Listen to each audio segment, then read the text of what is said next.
Argument Alice, Framework Freddy, Comparison Connie, Structure Sam, Delivery Danny, Rebuttal Rosie are the Dialogy Debate Super Team.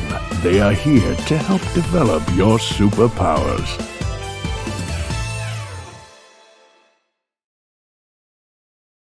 Hello everyone, Framework Freddy here, and today we will learn how to specify agents. Agent specification, also known as ASPEC, argues that the pro must provide sufficient detail and information about the group that enacts the pro solution. For example, if we debate the topic, we should build an underwater city, it's essential to know who the motion is referring to. Does the topic mean that the people in this room should build an underwater city? Because I don't even know how to swim. Does it mean that the country of China, or perhaps all governments around the world, should make it? We need to know who is responsible for creating this underwater city before we can consider the many advantages and disadvantages. Let's categorize each topic into 3 classes. The first class of agent specification is no agent. Here, the debaters are unaware of who is enacting the motion. Topics like, this house believes that eating meat is wrong, and this house believes that music is better than poetry are examples that require no agent. There's little need for the pro to define this house because the con is unlikely to argue who enacts the pro's position. The second class of agent specification is general agent. In this class, debaters have a broad idea of who should enact the policy.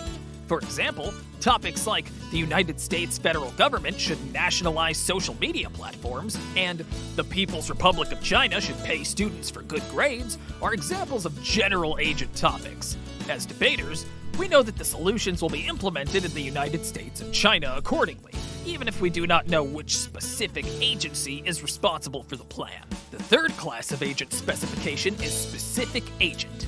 In this class, debaters tell us exactly which agency will implement their policy or solution. For example, we could say the United States Federal Communications Commission should nationalize social media platforms, or China's Ministry of Education should pay students for good grades.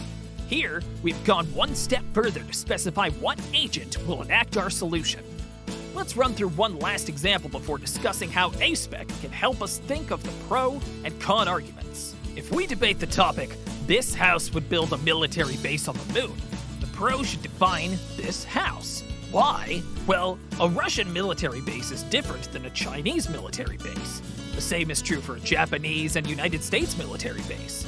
Each country might offer particular advantages and disadvantages to building a lunar military base. Therefore, the pro should take this Class 1 no agent motion and turn it into a Class 2 general agent before thinking of arguments. However, to make this debate even better, the pro could make their solution a Class 3 specific agent. Let's say the pro decides the United States should build a military base on the moon. Who is likely responsible for this? Will President Biden be sent to the moon with a pickaxe and a torch? Yeah, probably not. The United States would likely use a combination of the Department of Defense and NASA to construct this lunar base. The pro is now arguing the US Department of Defense and NASA should build a military base on the moon. So, why is it essential for us to consider agents in a debate? Well, on the pro, it's important to specify the agent to clarify the solution will work. For example, perhaps the Ministry of Education of the People's Republic of China has a fantastic track record. We are fully confident in their ability to build a fair and accountable system that pays students for good grades. As a result, it benefits the pro to mention how this agency can carry out our solution. On the con, knowing the general and specific agent can help provide the information you need to generate better arguments. For example, if we left the debate at this house should build a military base on the moon, we are missing valuable information.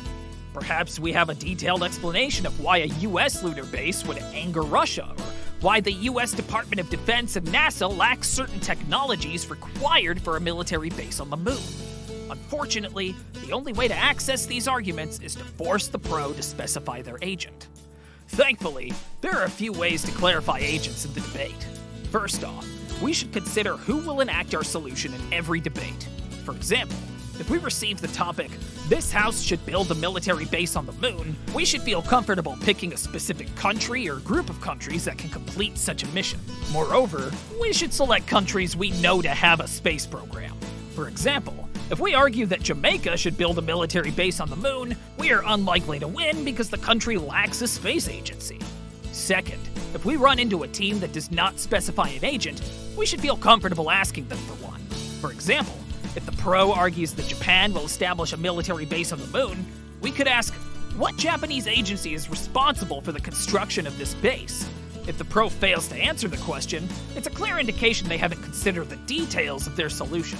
More importantly, we could run arguments on the con why Japan's space agency, JAXA, cannot build this lunar base. Imagine the pro trying to argue that JAXA can build a base when they admitted they didn't even know JAXA existed a few minutes ago. Agent specification can enhance your debate on both the pro and the con.